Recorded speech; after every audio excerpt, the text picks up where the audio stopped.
which has been in effect since March 21st, will remain in effect in its entirety until further notice. For us to move out from underneath this order, we need to see at the least a sustained reduction in the number of new positive COVID-19 test results, new COVID-19 related hospitalizations, and other metrics. And we will also need to see our hospitals step down from functioning under a crisis standard of care. We will be looking for trend lines that show 14-day decreases. We cannot look at just one day or one snapshot in time and say we've succeeded or failed. We will need to look across the length of time and to not be distracted by any statistical noise. We need to ensure that we have a robust and fully functioning healthcare system ready to meet the challenges ahead. And it's not just our hospitals, but also ambulatory facilities, long-term care facilities, provider practices, everywhere healthcare is delivered. And when we see fewer cases and fewer hospitalizations, we know our system will be prepared for these challenges. Second, we must have a significantly ramped up diagnostic testing plan in place. We need to at the least double our current testing capacity. I'm proud to announce that we are actively working toward doubling our diagnostic testing capacity by the end of May, and having everything in place from the kits themselves to the lab capacity necessary to ensure quick turnaround of results. As we've said many times, it isn't just the number of tests, it's how fast you get them back. We will have a flexible testing plan that is accessible to all residents who need it, whether it be through walk-up and drive-through sites, tests at local pharmacies, or even at-home testing capabilities. We will prioritize testing for healthcare workers, other essential workers, and vulnerable populations. And we will ensure that those who test positive will be linked to a healthcare provider. Our system will also be prepared to engage in targeted surveillance testing within communities to further protect against the resurgence of COVID-19 and to build data sets that can help us better understand its spread. To achieve these aims, we will need significant support from our federal partners, and we will continue to expand our partnerships with private sector labs and with institutions like Rutgers University, which have created innovative new testing platforms. And we are working closely with the White House, which has agreed to be a partner in helping us meet this important threshold. With this expanding testing in place, we can move forward to our third marker: robust contact tracing. Whenever a new positive COVID-19 test is returned, we must be able to leverage not just that individual's recollections, but also employ new technologies to help identify those with whom that individual may have come into contact. We will need to recruit and deploy an army of contact tracers whose sole purpose will be to identify these individuals so we can follow up and ensure they do not contribute to further spread of COVID-19. At the heart of much of this effort will be our local health officials who have done amazing work throughout this emergency. And backstopping all of this will be our Department of Health and its experienced and dedicated professionals.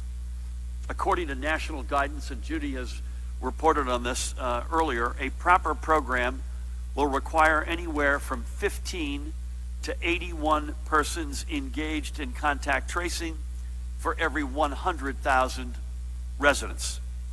For New Jersey, this can mean for anywhere between roughly 1,300 all the way up to over 7,000 people to take on this work. But, and here's a big but, we are also actively engaging a number of technology companies in a search for innovative solutions that can assist in this massive undertaking and not only make the work of human contact tracers more efficient, but perhaps mean that we need fewer of them. And this now moves us to our fourth step in securing public health.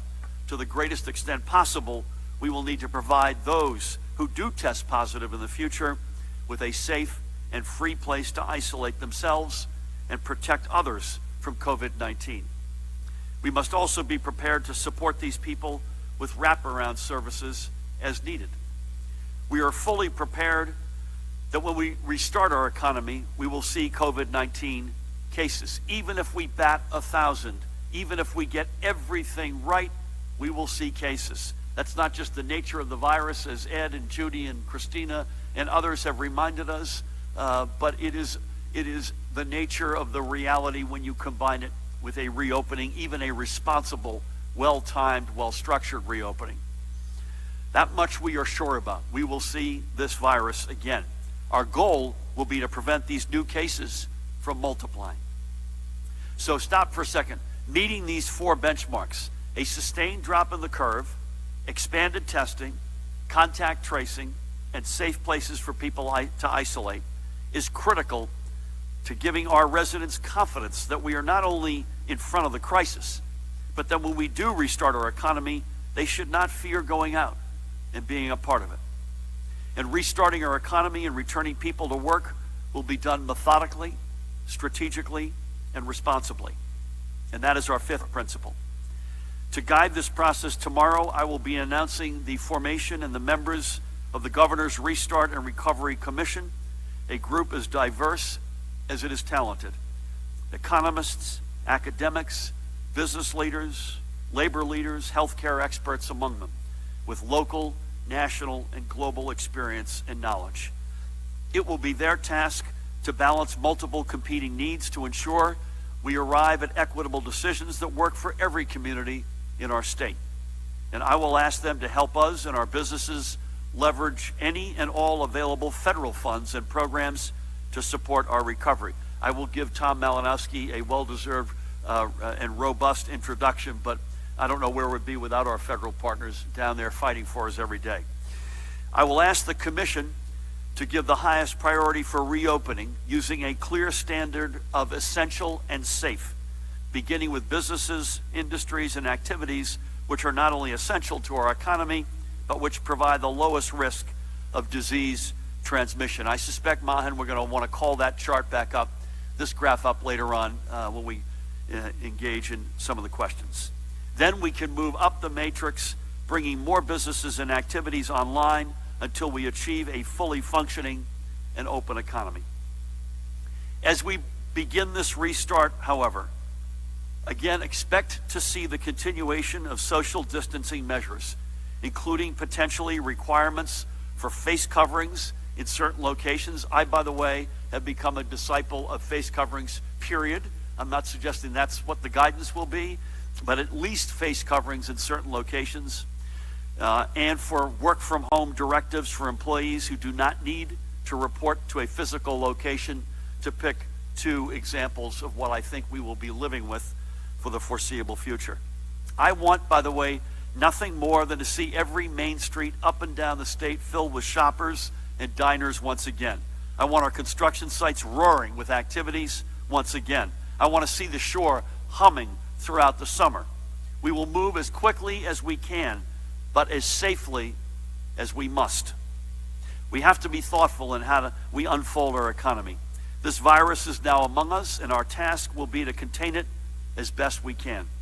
But with our public health protocols firmly in place and with our healthcare system prepared, you should not fear heading back to work or elsewhere, and that is our objective.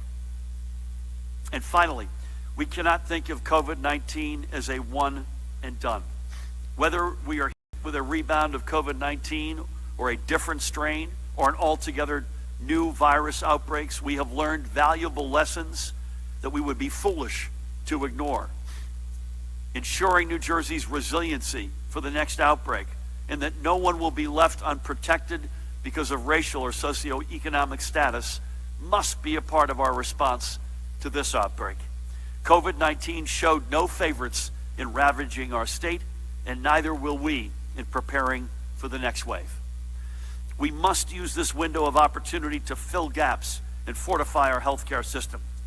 I will be looking to see that our hospitals and healthcare systems, and anywhere else, by the way, where healthcare is delivered, have the bed capacity, personal protective equipment, ventilators, supplies, and staff they will need to provide the highest quality of services. At the state level, we will ensure that we too have the supplies to backstop our healthcare facilities and our first responders and essential workers. That means building our own state stockpile of PPE, from masks to gloves and everything in between, so we can properly outfit not just our frontline health and public safety responders, but also our essential workforce. And it also means we must have ventilators on hand that we can push out to hospitals before, and I say before, they hit crisis mode. Throughout this process, we have purchased hundreds of ventilators. Don't think for a moment that we're going to be sending any of them back once the current emergency ends. We cannot find ourselves in another situation where we must rely on the federal government or our corporate and philanthropic partners, by the way, around the world, I might add, to source what we need. We must build our resiliency now.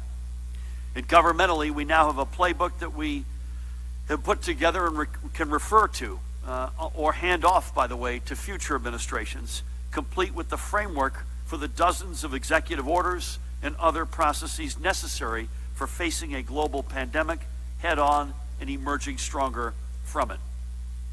In the course of 2 months, our entire world and our entire worldview has changed. Pandemics aren't something in a far-off place that we just read about in the news anymore. We are living it right here in one of the most advanced states, in the most advanced nation in the world.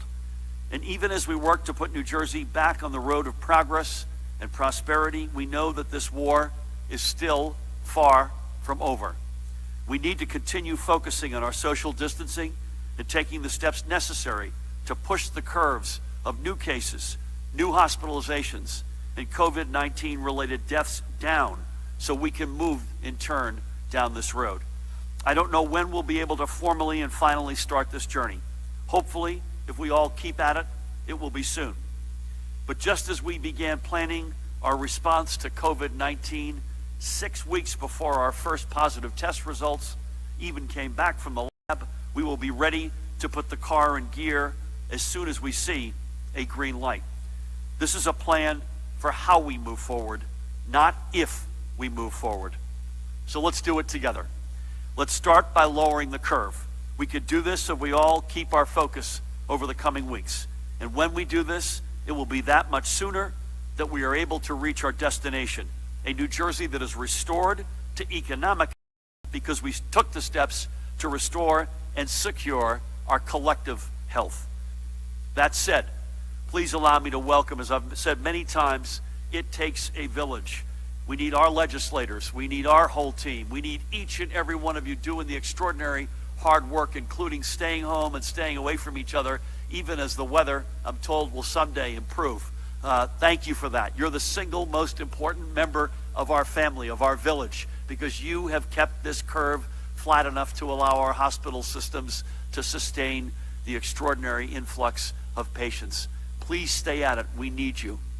And I can't think of a more important member or members of our community than our federal delegation. In both the Senate and in the House, across the aisle, we have as good as it gets anywhere in America, and a great example of that delegation is with us today. Please help me welcome Congressman from the 7th District, Congressman Tom Malinowski. Thank you, Governor. Thank you, everybody.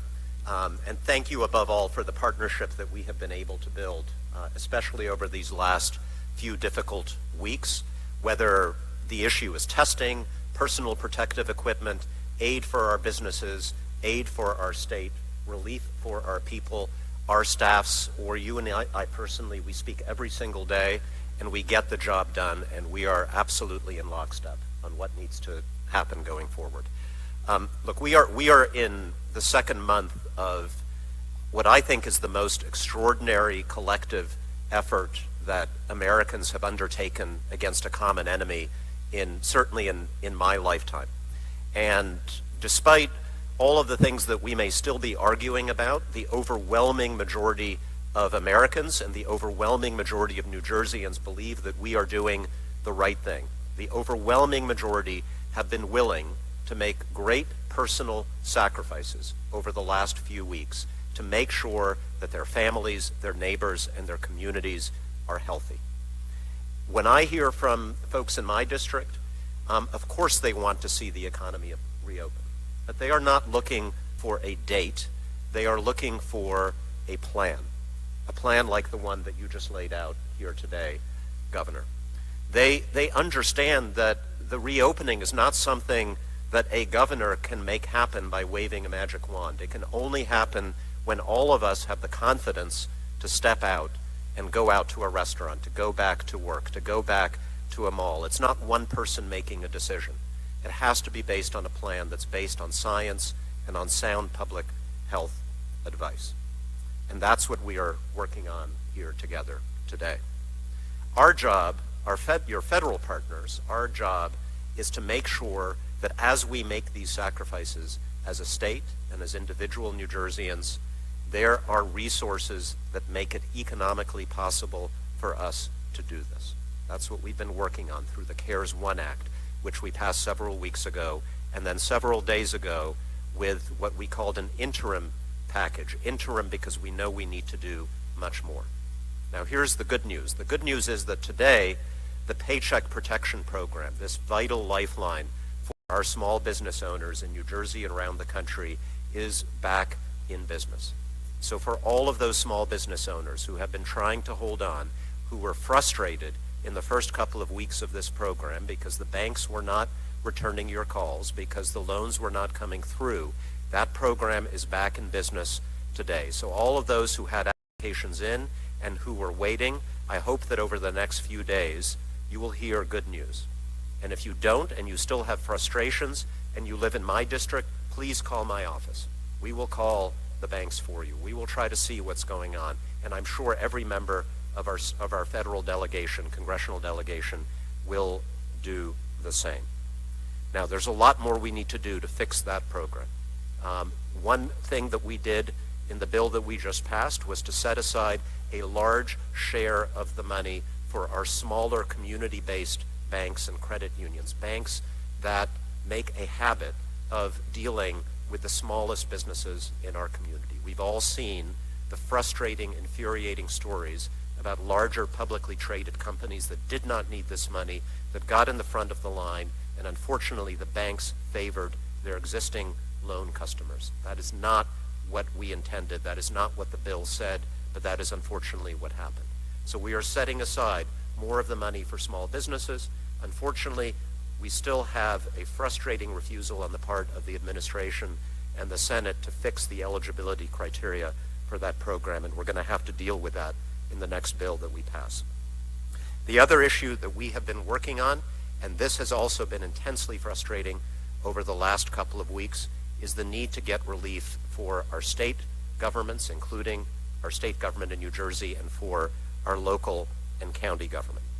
In the first CARES bill, we approved a fund of $150 billion for our state and local governments. And we did this because we understood not only that states would be taking on new expenses to fight this disease, but that they would be seeing a dramatic loss in revenue for obvious reasons, because the economy is virtually shut down. We absolutely intended this money to be helpful to the states that are dealing with this loss of revenue. We felt that we had an explicit commitment from the Trump administration that that would be the case.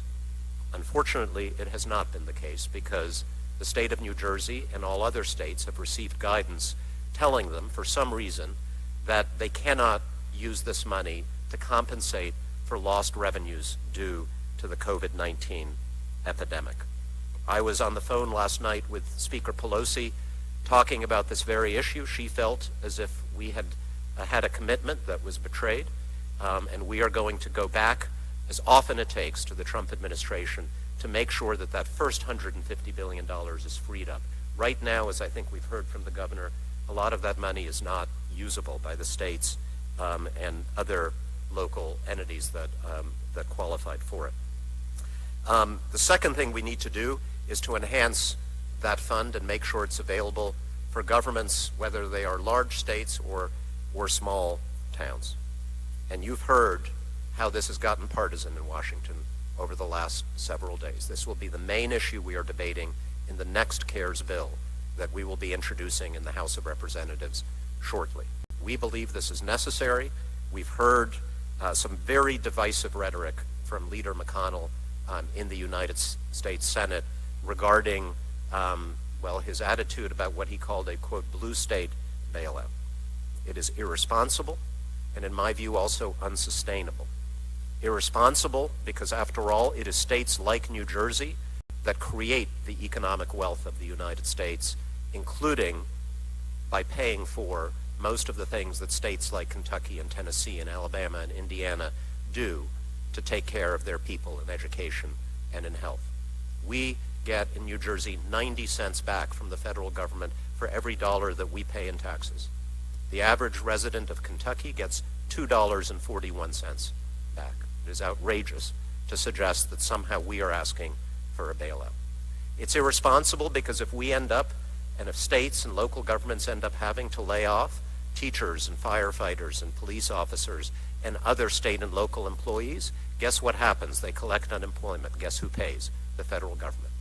For businesses, we have set up a plan deliberately to encourage continued employment. We don't want people to go on unemployment. Why should it not be the same for state and local government employees? And finally, it is unsustainable because we are not just talking about employees of states. We're talking about state and local government down to the township level in the United States of America. I represent a district, the 7th District in New Jersey, that has not one single town with more than 50,000 people in it. Every single one of my towns is hurting right now. Every single one is seeing tax revenue dry up. Every single one is debating how long they can continue to pay those school teachers, those cops, and those firefighters. This is about the survival of small town America. And at the end of the day, I'm not sure if Mitch McConnell wants to be the person who is responsible for telling small town America to go to hell. That's what he's doing right now. Well, in my district today, we are going to be releasing a letter that's going to be signed at, right now we have 45 or 50 mayors and freeholders. About half of them are Republicans, to our congressional leadership saying, please approve this relief money. It is not a bailout. It is to enable state and local government in the United States of America to exist through this crisis. And I think that is a bipartisan call that you are going to see coming from state governments, county governments, local governments from across this country. I know a number of my colleagues in the House are generating similar letters. It's gotten partisan in Washington. It is completely nonpartisan in state capitals and in small town America. And we are going to make that argument, and I believe we are going to win that argument in the next bill that passes certainly the House of Representatives, but I believe the next bill that will go to the President for his signature. We owe this to everybody who is making a sacrifice right now, to everybody who has been lost, to everybody who's putting their own self-interest to one side until our community and our state and our country is healthy again. Thank you very much. Tom, thank you for your leadership. To take the cents and dollars and turn it into the total numbers consistent with what you've just said, we send over $70 billion more to Washington, the federal government, than we receive. Kentucky gets back almost $150 billion more than they put in. Talk about reading from your own book, right? Yeah, every state generated as much, gave as much as New Jersey. There would be a massive surplus in the federal budget, not a deficit. So we do need, I just want to reiterate, thank you, Tom, for everything you're doing. And you made a point about the mayors and freeholders. This is not a partisan point right now. This is overwhelmingly doing what's right for our state, for our people, for our country. And I said what I said last week, I would have said it if Mitch McConnell were a Democrat. It's just completely irresponsible. And just to use this as we had a very good call this morning, I thought, with the congressional delegation, both senators as well as the full delegation in the House. And I repeat now what I've said several times in this room, but also on the call. Senator Bob Menendez in the Senate has got a $500 billion bill co-sponsored by Senator Cassidy, a Republican from Louisiana, which does exactly what Tom is referring to. And there's a chance, it sounds like, that the House may have a bill that is similar, if not even larger, and that's what the doctor ordered right now, right? Yes, that's actually my bill. That's your bill. And also bipartisan. So again, the key is we have about 140 co-sponsors, a number of Republicans in that list. I think every member is hearing this from their hometowns, from their state governments. This is not partisan back home. It has been made partisan for reasons that are mysterious to me by a few people in Washington, D.C. That is what we will have to overcome over the coming days. Amen. Thank you again for that and for everything, Tom. It is a real treat to have my partner in government back with us today. She has been extraordinary, as always, particularly in this crisis, not just as Lieutenant Governor, but also in running the Department of Community Affairs, which touches every, speaking of small towns, touches every single one of them in every corner of this state, and would love to ask her to say a few words. Please help me welcome the Lieutenant Governor of the great state of New Jersey, the one, the only, the singular, Sheila Oliver. Thank you very much, Governor. You know, I think that you and Congressman Malinowski hit the nail on the head. We have to prioritize health, public health. And I think, Governor, the road back is reflective of the sentiment of the people of New Jersey. In a very short period of time, our people in New Jersey have had to learn with intensity about a disease no one ever knew existed. And in a short period of time, as we have seen what has happened in our part of the Northeast Corridor, New Jersey being number 2 behind the state of New York in the number of people who have become infected and the number of people who have been hospitalized and the number of people that we have lost. I think that New Jerseyans understand we cannot just tomorrow flip a switch and go back to life as normal. Life is not going to be normal pre-COVID-19. And I think that if you travel around the state, if you go into the various counties, if you visit some of the cities, you will see that people already are beginning to reorient themselves and focus on health. You know, for those of you that have elder grandmothers, or you remember some of your elder uncles and aunts, they always told you when you were young, if you don't have health, you don't have anything. I think the road back is very measured. I think it is tempering and it is combining the needs of getting our economy back on track, but at the same time prioritizing health, wellness, and sustaining life in this state. You know, it's very interesting. At the Department of Community Affairs, we deal with all 565 municipalities. We have been on the phones constantly in the past month and a half with mayors, with city council people, with freeholders, with people who chair various boards and authorities across the state. And I think that what has been shown through the leadership of the governor, it has created a real unity between and amongst people from one state to the other, from one end of the state to the other. And Congressman Malinowski pointed out the divisiveness that you see on Capitol Hill in Washington. We are not seeing that in the state of New Jersey. I think that this shared experience, COVID knows no neighborhood, it knows no zip code, it knows no socioeconomic status. And I think it has snapped us back into reality in this state about the role of government, what government can do in the lives of people. And Governor, I just want to tell you that our mayors and our local elected officials are pleased with the leadership you have brought to this experience that we are having, and could not be more pleased that you are taking the deliberate steps that you are taking. So I want to thank you for that. Thank you, Sheila, and thank you for everything you're doing. And you look at what we've got in terms of rental relief and folks dealing with mortgages and evictions and whatnot. So much of that runs through the Department of Community Affairs. I can't thank you enough. You've been working morning, noon, and night, and you've been an extraordinary partner in peacetime and now in war. So bless you and thank you. You make a fair point. I didn't agree with everything he stood for by a long shot, but I always admired Ronald Reagan as a guy who could seize the moment. But I got to call him out on this. When he said government is not the answer, government is the problem. That is not the case today, with all due respect to the president. We need government now more than ever before, and we're reminded in this awful tragedy of the role that's indispensable that government can play.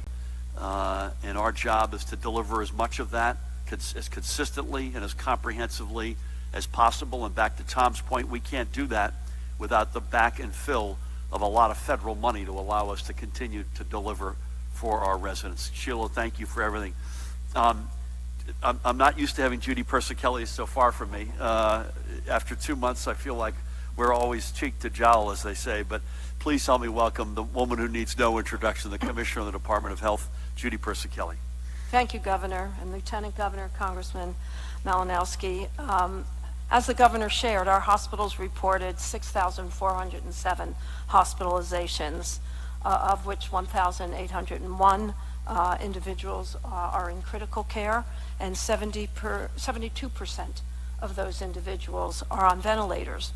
We're actually seeing slight decline in our hospitalizations in the northern part of the state, and a flattening in the central part of the state, and a slight uptick in the southern part of the state. Last evening there were 5 hospitals that were on divert for portions of the evening and night. 3 of them were from central New Jersey, 2 of them from North Jersey, none from the south. Today we're reporting 2,146 new cases from 10 p.m. Last evening. I just want to remind you that means it's not comparable to what we've been reporting in the past. So we try to collect this data in the morning, but the hospital data is from 10 p.m. the night before. So combining that seems to make a little bit more sense at this point. Along with the Governor, we at the Department of Health are sad to report 106 new deaths, for a total of 6,044 fatalities in our state. The breakdown of deaths by race and ethnicity is as follows: white, 53.2%, black, 20.3%, Hispanic, 16.3%, Asian, 5.1%, and other, 5%. We have also looked at hospital discharge destination. That's been a question at some of our prior conferences. A sample of 773 cases reveals that 24.7% of those cases were discharged to a skilled nursing facility, 3% to a rehab facility, 1.8% to hospice, 10.8% are among individuals who have expired, 0.9% left against medical advice, 2.98% were discharged to another facility type, and 50.32% were discharged home. There are 476 long-term care facilities in the state now reporting cases of COVID-19, for a total of over 16,277 cases in our long-term facilities. The state's veterans' homes are now reporting 263 residents positive, and sadly 97 residents have expired from their total census of 714. Our state psychiatric hospitals are reporting 152 patients have tested positive, and they have reported 9 deaths, and that has stayed steady for the last number of days. Our field medical stations have treated a total of 346 individuals and have discharged 270 of them. According to lab data from this morning, of the labs sending us their COVID-19 results, 204,651 individuals have been tested, with 88,064 testing positive, for a positivity rate of 43%. That ends my report. Stay connected, stay safe, and stay healthy. Thank you. Judy, thank you. The positivity rate, just for folks watching at home who may be watching maybe just today, or others who have been watching every day, that has slowly begun to drift down over the past week. Either you or Ed, any color on that particular trend, which I assume is a positive one. Ed, do you have a mic on you or not? You do. Here we go. Yes, thank you. Yes, it's definitely a positive trend. As you've mentioned, we're seeing these positivity rates gradually decline, and what you've been talking about here is our cumulative positivity rates, which means you're having hundreds of thousands of tests. It takes a long time to move that gradually down. We also look at the positivity rates on any given day, meaning daily over time. That moves faster, as well as we do some additional looking at the different areas in New Jersey to see what's happening. So for example, at its peak in Bergen County, about 60% of all their tests were coming up positive. At this point, they're down to about 30% or so of all the tests becoming positive. So that's a huge difference as far as that goes. As the Commissioner mentioned, we are seeing some increases in the South, but overall, the state is definitely trending in the right way when it comes to those positivity numbers. Sorry to make you get unmasked there.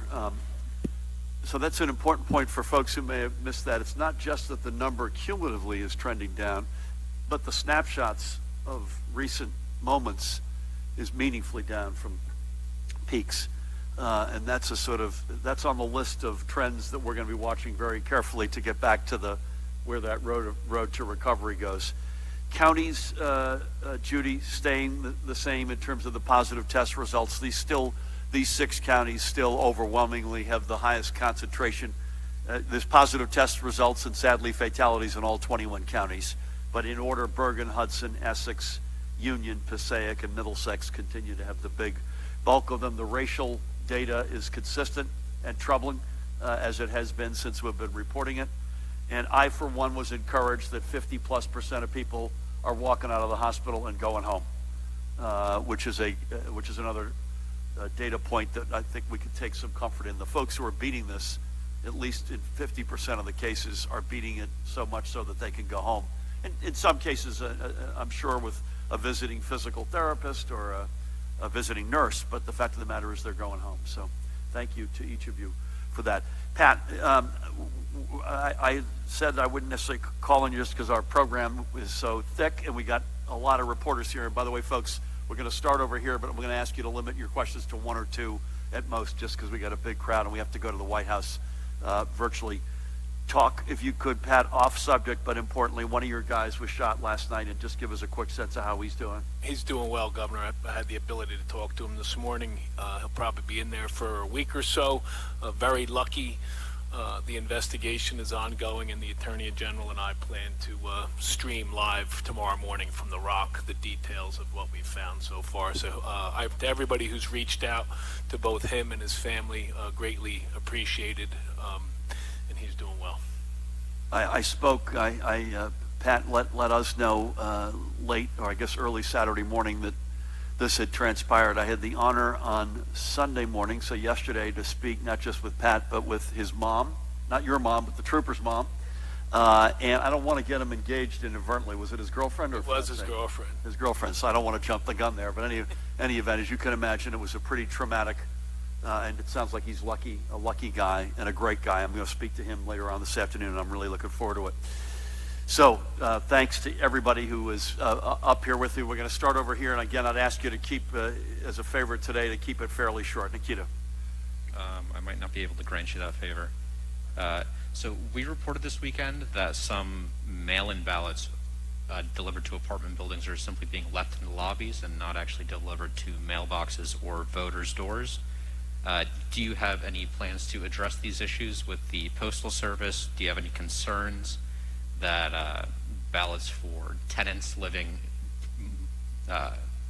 the majority of whom live in apartment buildings as opposed to single-family homes, are being treated differently in this regard? Do you have any concerns about the all VBM elections in May being compromised by this sort of activity?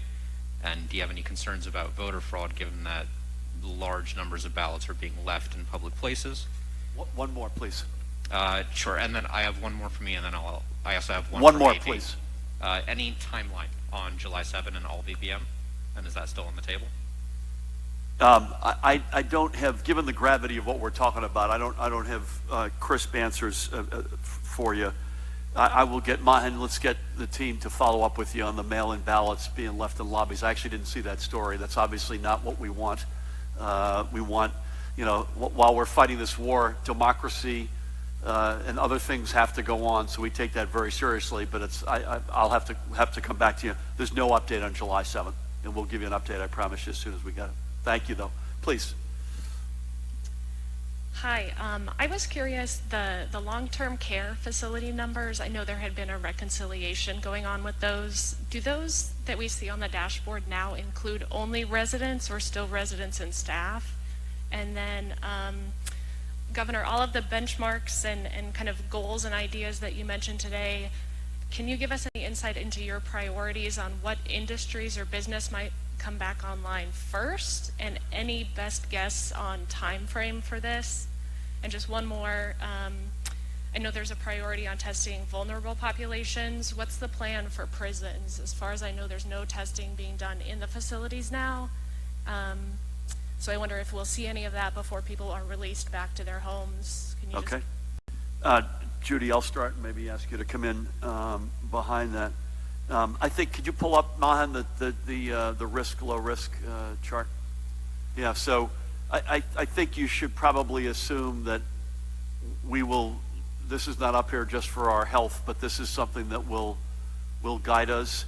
I think it's a mistake that we would, and I want to caution folks, don't expect for you accountants out there, don't expect a LIFO strategy here. In other words, last in, first out. In other words, a reversal of what we did. That's not necessarily going to be, it might be, but it won't necessarily be consistent with what we would do. But it's going to be the workplaces and other venues where we have a high degree of confidence that social distancing and other related norms can be effectively executed. So, and by the way, I love music. I love going to concerts. Concerts are not going to be anytime soon, as an example, where there's a high amount of density, meaning the risk is high. You're up in that you're in that lower right-hand corner.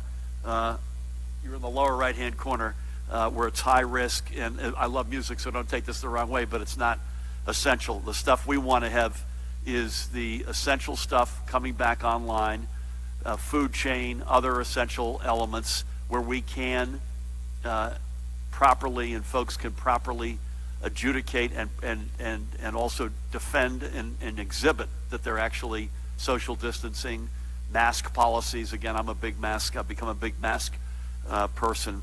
I hope, I've gotten pinged even just sitting here, respectfully I might add, I love the level of respect, but I hope sooner than later, assuming folks can do it right, we can get to things like parks, which some would say is not essential. I would say for mental health and other reasons, there's another set of arguments that we're hearing all the time that they are essential, and we respect that, but it's got to be done the right way. With that, I believe we are testing in prisons, by the way. I don't think the premise of that last question is accurate. Is that right? We're implementing a plan to test everyone who's being furloughed pursuant to your executive order, and with the commissioner, we're working on a broader plan for the prison population and staff. I think that's going to be on the list, so I'm confusing the folks who may be considered for furlough with the overall population. I mentioned vulnerable communities, and that certainly is going to be on the list of priorities. Judy, anything on that, as well as on reconciling long-term care numbers? The long-term care numbers are still being reconciled. We hope to finish that by the end of the week. So some of it is clean, some of it still has employees and residents. And vulnerable populations, we do determine that corrections is on that list. We have a testing strategy task force. We're looking at refining the definition of vulnerable populations and also priority populations. Thank you. You guys, either of you gentlemen, no? Ma'am? Hold on one sec. Hi. On the reopening plan, as you make decisions about what's going to reopen when, will that apply to the state across the board, or will it be a decision made county by county or region by region, since, as several people mentioned, there are different situations in North, Central, and South for various measures? And also, yesterday there was an outage in the unemployment site, online application down. From what I understand, it is back up, but can you address what the problem was and if anything's being done to prevent that outage from happening again? I realize I didn't, you asked me about when. I don't know when. I think it's measured in weeks, but that assumes that everybody is doing their job. And so everybody, folks, the most, if you want to get back to some semblance of normal, the most important thing you can do right now is to keep doing what you're doing. Stay at home, stay away from each other. That is job number one, and the extent to which that continues to succeed, it allows us to start going down that road. Too early to tell on regional versus statewide. I've used this example before, but it must be referred to again because it's a good example. Some counties have said, hey, wait a minute, we're less dense. We have fewer people, fewer visitors normally to our parks. Here's the problem, and this is, unintended consequences here are very much in our mind.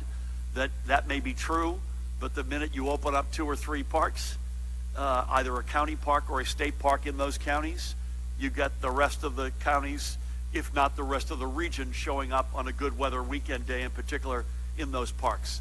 And that scared the heck out of us. I mentioned this a few weeks ago. I think it was on April 4th and 5th, if my memory serves me, that it was the first warm weather weekend, and we surveyed with Pat and his folks, and the park police surveyed the parks, and they had congregations and a lot of out-of-state plates.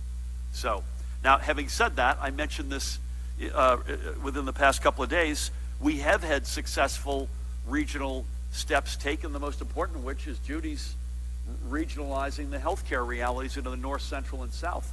And that's been hugely effective. As we built out capacity, as we realized we needed to move assets around, whether they be ventilators or beds or even hospitals on divert, and they had to move patients, that worked really well. So I would never say never, but my bias will be leaning toward making state decisions, statewide decisions, unless we see a real unique reason to do otherwise, or unless we see a really bifurcated reality in terms of the virus and its impact on the state. Did I answer your questions? I think. Unemployment had crashed. I don't know why it crashed, but it did crash, and it was back up, I was told, at 6 p.m. last night. And so they're still chopping through, and I know folks out there are frustrated. I don't blame you. We had this conversation on the call with Tom and his colleagues this morning.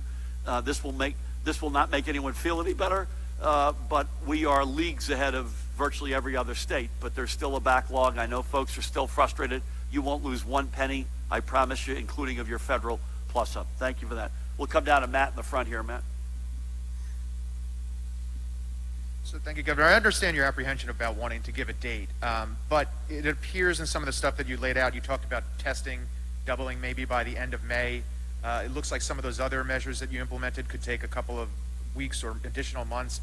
I'm just curious how you square that then maybe with things like opening up schools possibly in the middle of May, and maybe just some sort of clarity if there's any light at the end of the tunnel for New Jerseyans. On unemployment, curious, when will unemployment system be able to handle gig workers and self-employers? And also, if you can give an update on the number of backlog at the Department of Labor for unemployment claims. And just lastly, why can't more businesses, another question from readers, why can't more businesses that consider non-essential open for curbside and delivery and things like that? Is that something that you can, would you consider expanding the sort of businesses that can be open or closed at this time? Give an example. I don't off the top of my head. Okay. But I mean, just, like basically, I guess, if it's a store that might sell like equipment, farm Okay. equipment or something like that. Some of this I don't have, and we'll get you what the backlog looks like, but I was told the backlog this morning, I think, is back to what they have normally been dealing with pre-crisis. Did you hear the same thing, Matt? Yeah. But we'll get you more information on the backlog. Mahan, help me out here. Backlog, where it stands today on unemployment, as well as specifics on gig workers and self-employed, and those were the independent contractors you rightfully raised was a particular challenge. So we'll come back to you. Yeah, I think this is weeks. I'm not sure it's months, Matt. I don't want to be accused of not giving light at the end of the tunnel. I think we've been very clear on both sides, and I think we have to continue to be clear on both sides. You have to continue to stay home until we say otherwise. I know it's frustrating. I know as the weather someday will get better, is going to really get to folks, and I get that completely. But it's working, and this is the number one weapon we have in this fight. But it is working. So you could say both of those things. You could see the hospitalization numbers. They are coming down. We have to continue to see them coming down. So I'd love to say that it's tomorrow, but I don't want folks, it isn't, but I also don't want folks to lose their hope, because we're winning this and we will get through this. Sadly, not without casualty, but we will get through this. But I think it's a number of weeks, and I mean that. I've sort of led the witness. I mentioned that we believe we'll be able to at least double our testing by the end of May. So that's basically 5 weeks from now, to put that on it.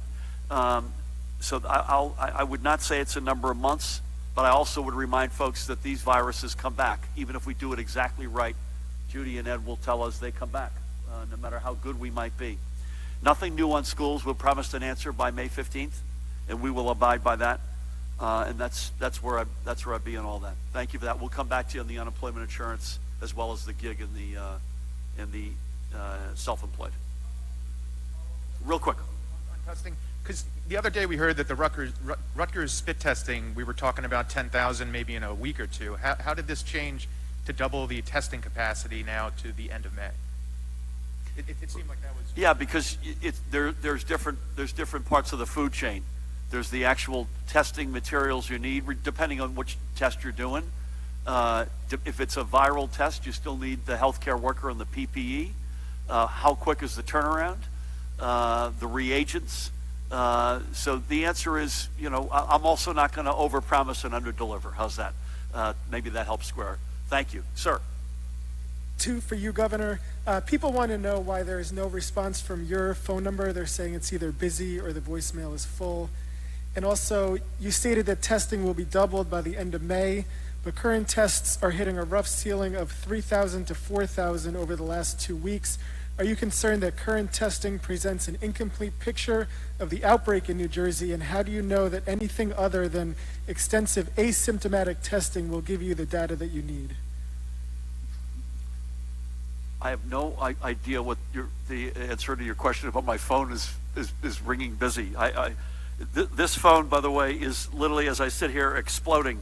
So I don't know. I can't give you a good answer on that. But I feel like certain days, every 9 million folks in New Jersey have my number. So I've got a little bit of a opposite feel, and I welcome that, by the way. I'll let Ed and Judy answer the latter, but I don't think 3,000 or 4,000 is the number that we're looking at. We were, I think, Ed, you had said we were 7,000 to 9,000, and that was 2 weeks ago, and we're up from there. There may be a question of how long it's taking to process them. Remember, we've said two things about testing. We need a lot more of it, and we need a rapid response, because otherwise, what good is it if we think we've eliminated community spread? I come in from out of state, I test positive, but I don't know that for a week. What good is it? At that point, the cat's, the horse is out of the barn. So, but the question, Ed, in particular,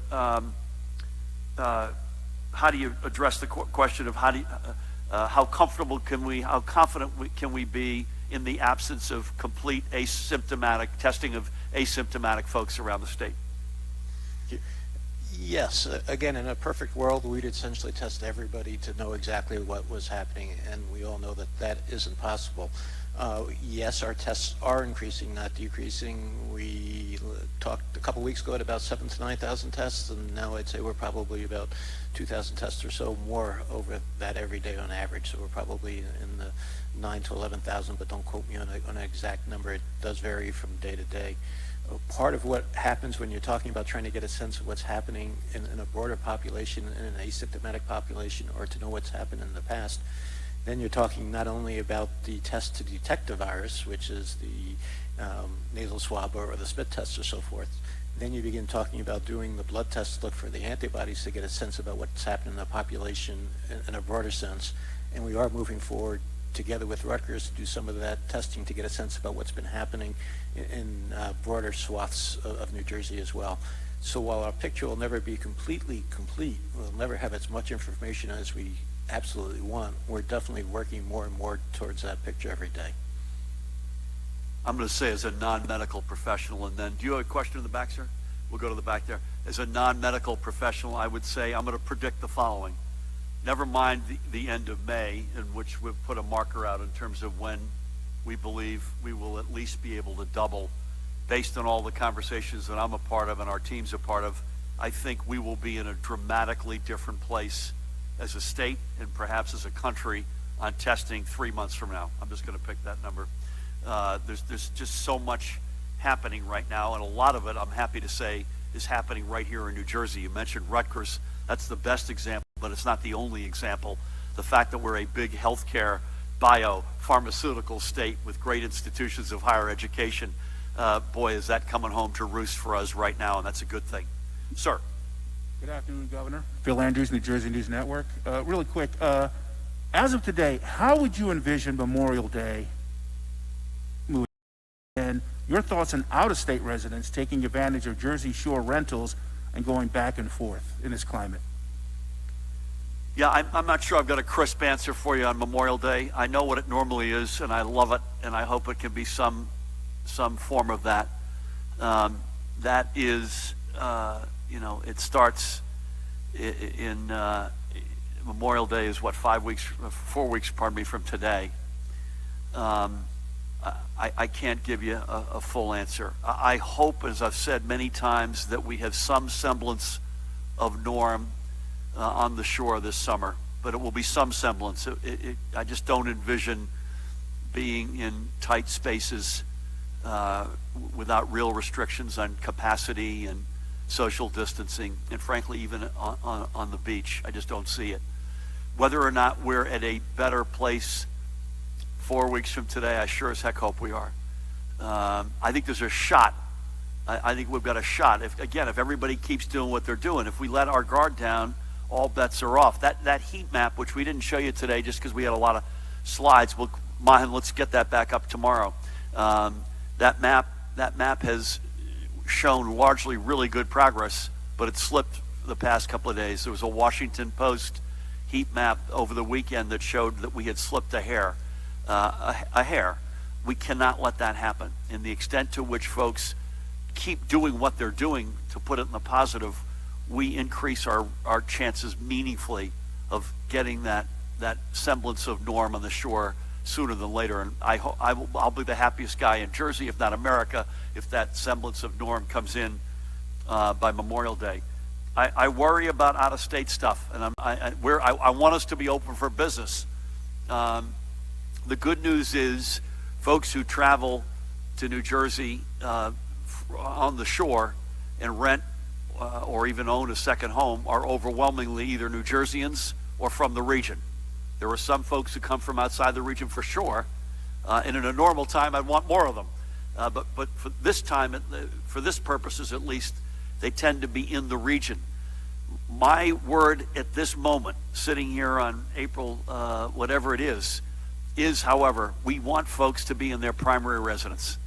The shore community, particularly in the off-season, does not have the healthcare infrastructure to support the challenges that this virus has put upon us. So I would hope that folks continue to adhere to that. Whether or not we're 4 weeks from now, we're in a some kind of a more normal reality where folks can continue to do, again, particularly if they may be coming from the region that is consistent with the 7-state council that we've established, where while we're not doing things exactly alike, we're doing things broadly in a similar fashion. That would give some comfort, but for the time being at least, we need folks to stay in their primary homes. Thank you. I promise you we'll update as we have something. Sir, I didn't recognize you there. I think you got a different... Hairdo inspired by you. Yeah, thank you for my... I Governor, hope you're inspired by someone else's cut other than mine, but thank you. Governor, any reaction to Mayor Fulop opening up some of Jersey City's parks? And can you give us an update on New Jersey's furloughing of prisoners? How many are planned to be released? When do we have a timeline for their release? And why furlough and not commute sentences as other states have done in the region? And can you clarify what's included in the total number of cases, Judy? That's done by county, but do we know if that's more in healthcare or in the general public? Total number of positive cases? Correct. So the 111,180? Okay. Judy, you come back to that. Matt's going to come on center stage here and join me, but we had an exchange earlier today.